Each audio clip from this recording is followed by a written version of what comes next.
This is the Audi Q4 e-tron, and it sits in a market space that is very competitive. And if you're watching my channel for the first time, you're in luck because I have reviewed its next best competitors. I'm talking the BMW iX1 and iX3, the Volvo C40 or EX40, depending what market you're in. There's also the Mercedes-Benz EQA, which, by the way, I'm on Mercedes books for standby, but I haven't yet reviewed that car, so come on, Mercedes. Anyway, now, I'm not going to talk about the Tesla Model Y because we're talking prestige European brands. And people who want to buy this, they're thinking European, right? They're not thinking about Tesla. So find out what's good about this car, things that I don't like so much, and yeah, hang around. The Audi Q4 can be configured in a multitude of ways. 19 or 20-inch wheels, 8 different color options, which are surprisingly not that expensive. You want to go for a different variant. The 45 or 55 models, different performance grades, shall we say. You've also got 2 different steering wheel options, leather seats or fabric with leather, powered front seats, active lane keep assist, 360-degree camera, parking assistant, and more. Some of those options can be found in the style pack or the comfort pack. And if it was my coin, I'll be definitely going for the comfort pack because it ticks most of the boxes I think you would want with this car. Style-wise, it's very Audi-like. The front to me looks a little bit aged and dated, especially with that blended out grille like that. It's very, I don't know, I think it's great for attracting flies and bugs. But around the side and the back, I really do like it. It's quite an attractive car. There's also an optional sunroof or moonroof rather, and I think if you're in the Audi market, this is going to be a car that's obviously very appealing to you. Boot space in the Q4 is pretty respectable, 520 litres with the seats up, or if you put them down, that increases to 1490 litres, so pretty usable for a medium-sized SUV. Great little standout features here that I like is the fact that you've got a removable top here, so you've got a bit of a subfloor, shall we say, and beneath that you've got another subfloor that perhaps you want to put your charging equipment into, but it's also got the subwoofer down here as well. There's some tie-down spots, cargo net, 3 tether spots, and some side bins with plenty of ample light. Very usable bin, and I like the boot where you can actually not only set the height of it, but you can also press this one button to lock the car as you walk away. Space in the back of the Audi Q4 is pretty good. This is my driving position right now, and there is loads of knee room. Also head space, excellent. Tons for days. But my feet, because I do like a low position, bit squashed, definitely very squashed. And across the sides, I think 3 people across the back here is going to be a bit tight, but realistically, maybe how often would you carry 3 people across the back here if you're going for the mid-size segment? You might want to go for a bigger car. Just saying. Anyway, I love the seat back pockets here.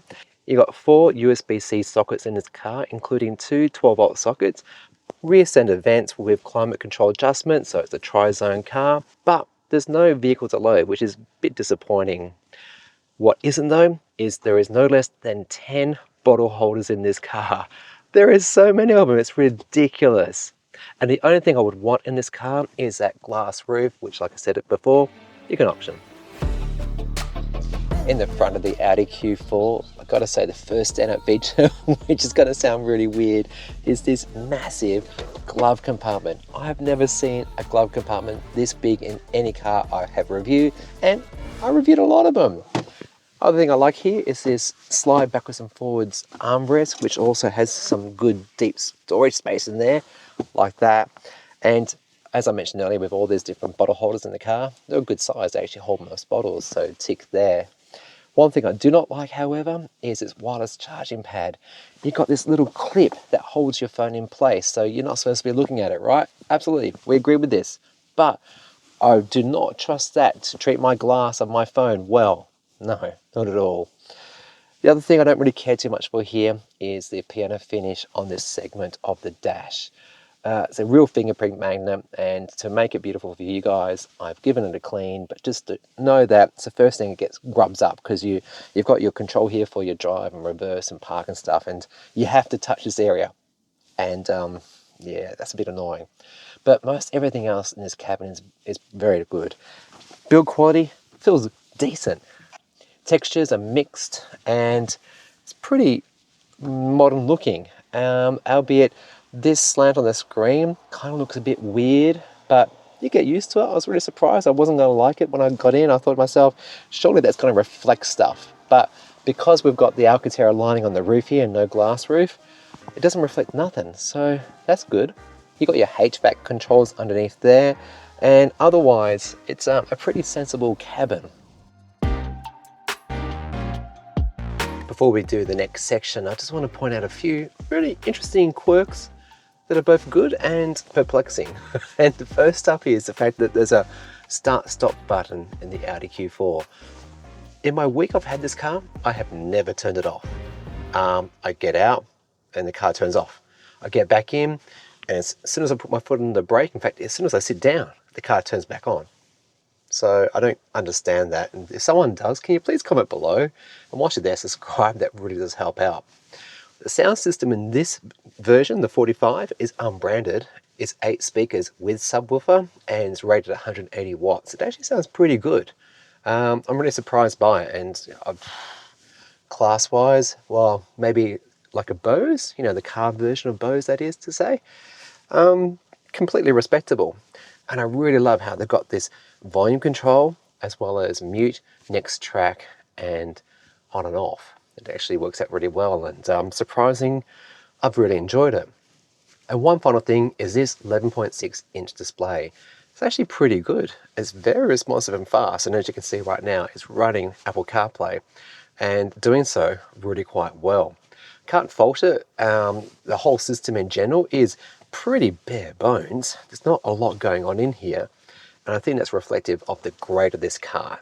This is kind of what you might expect if you get the entry-level version, but I believe all of them get this virtual cockpit, this 10.25-inch screen in front of me, and you can configure it in one of two ways primarily, plus also have the what do you call the speedometer and stuff, either big and centered or out into the side. It's got a lot of information on there, probably too much for my own liking, but I've gotten used to it, and I think as a driver you would probably appreciate what it gives you because you can't want for nothing on there. So yeah, I think good quirks in this car. The Audi Q4 features an 82 kilowatt hour NMC battery, usable about 77 kilowatt hours. On board, there's an 11 kilowatt charger, so that means from 0 to 100% it's going to take 12 hours. Now remember, if you're lucky enough to be able to charge at home, you just top up when you need to. So it recommends, because there's an NMC battery, to go to 90%. So charge whenever you need to charge, folks. Full battery every day. It's bloody awesome. If you don't have one of those, come here and you can go up to 175 kilowatts. So from 10 to 80% in 30 minutes, which is pretty stock standard. Would like to see it higher, around the 250 mark. Yeah, definitely, especially when you're trying to compete the likes of Tesla Model Y. Not a good comparison, but I'll say it anyway. It's, I think, number-wise, is pretty good. Pretty good. Could be better, but yeah, very livable. And in terms of cost, you're looking anywhere between absolutely free, $28 on a typical 35 cents per kilowatt hour plan at home, or come to a place like this and, well, here's your actual potential costs. The Audi Q4 drive, dynamics, handling, all very good, but I'll get to those in a second because right now I'm trying to remember its rated range as well as what you would realistically expect, because I had this car for a week now and I've been averaging 17.7 kilowatt hours per 100 Ks. And so from the 82 kilowatt hour battery pack, that's going to realistically mean only 460 kilometers of real world range. Now, you might vary, and it is rated WLTP at 524. So if you're like in an urban area, think city, you might be able to get that. But if you're like me, 50% of your commute to work is on a freeway or a highway doing 100 k's per hour, you're going to get less than that 524 kilometers. Okay, just good to know, good to know. Anyway, I've really find the ride and handling on this to be very good, excellent in fact. For an SUV, I normally would give a little bit of leeway, a little bit of gracias, to any SUV because you expect it to be a bit floaty because of the high ride, yeah? But this, well composed, but not overly aggressively hard. Think Tesla, okay? And that's with the refined Tesla Model Y, by the way, because yeah, I do know they've improved the suspension, but okay, let's not compare that. Let's not compare that. Oh, stay on topic. Prestige European car, Chris. So, ride and handling is excellent. It soaks up bumps really well, stays pretty down level most always, and bar the fact that it's only got 0 to 106.7 seconds for this 45 model, it's quite responsive. In terms of kilowatts and newton meters, it's got 210 kilowatts of power and 545 newton meters of torque from a single motor. And obviously you spec up for the Quattro, you're going to be getting better than that. So it feels pretty appropriate. And actually, if I remember correctly, roughly what you would be getting from, say, the Volvo EX40 or the BMW iX1 or iX3, I forget which one, but you know, it's performance-wise, it's quite respectable. And the steering feel in this, I believe, leather-wrapped steering wheel, it's very nice, very refined, and all the stuff to work with in terms of the driver controls, pretty good. The indicators on the left-hand side, which I don't like, be nice to actually put on the correct side. Just saying. We've got wiper controls, automatic wipers, automatic high beams. I believe there is an option, by the way, to get like pixel, matrix headlights, but these are just LED headlights in this version of the car. You've got some paddles back here, and they do control the amount of regen you can get. So you can either use dynamic mode, D mode, or B mode for brake mode. But unfortunately, there is no one pedal drive in this car. So I've actually found what is best, because you have got the different drive selects available to you. By using it in auto mode, it actually works out pretty well most of the time. So what it does is it uses the radar at the front to understand if it needs to brake the car more. And when it does brake, either you using the brakes or it braking for you, it will actually do regen first and then brake second. But ultimately, because there is no one pedal driving, you've got to put your foot on the brake at the very end. And this is where I find this car kind of disappoints, because up front, we've got 2 disc brakes, but up back, drum brakes. Yikes! 2025, for goodness sake. And I appreciate that when it needs to be, the regen is bitey and it actually will slow the car quite well, and you'll see the little green thing go do its thing, telling you, I'm putting energy back into the battery. Great. But I just feel that in this era of modern electric cars, because this is actually built on a real electric platform, so back there, absolutely flat back seat, it's not very, Audi, please, get a one pedal drive mode. Make your B mode like what Beamer does, and that is to say one pedal. Just saying it, okay? Now, the other thing too is because this doesn't have the comfort pack, it doesn't have active lane keep assist, it only has emergency lane departure. And so I reckon because the ride and handling on this is so good, I would love to be able to take it on a long, boring trip up the boring old Hume Highway. But because I have to do most of the work of steering to keep it centered, because it hasn't got the active lane keep assist, I'm not compelled to. And I really do believe that the seating position, the visibility is quite good, like out the front here, very small A-pillar, which is a pleasant change. The side mirror, good visibility too, along with through the back, because the rear seats, even with passengers back there, you can still see through the portal very nicely, plus the actual, the headrest, they go up and down as well. So it's all set up beautifully for a great ride, great handling, go do a lot of kilometers, but without that active lane keep assist in, again, 2025, it's just missing it. It really is. So it's kind of weird it does that. The other omission here, which I find really baffling, especially for a premium car brand, is there's no app to go with this car. There's no actual way for me to remote do my climate, check the location of the car, do Sentry, remote viewing. No, it's actually, it feels kind of 2017-ish. Yeah, it really does. So it's a mixed bag, isn't it? It really is. So I think overall, driving this car, I really enjoy it. I really do, but it's just got the occasional thing that just makes you want for more.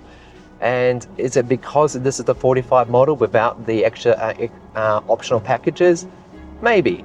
And I think if you're in this price market and you are cross-shopping between Volvo and BMW, say, and Mercedes, which mind you is a bit more expensive, I think those things are going to be playing on your mind. So with that said, let's wrap this up.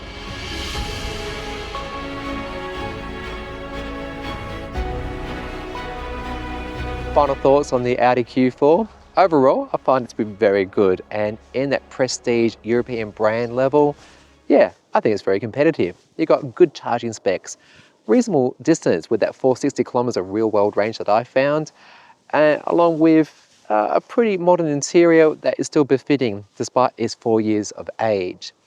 5-star NCAP rated, 5-year unlimited warranty with 8 years for the battery. That's capped at, I think, 160,000 kilometers, so that's all very reasonable.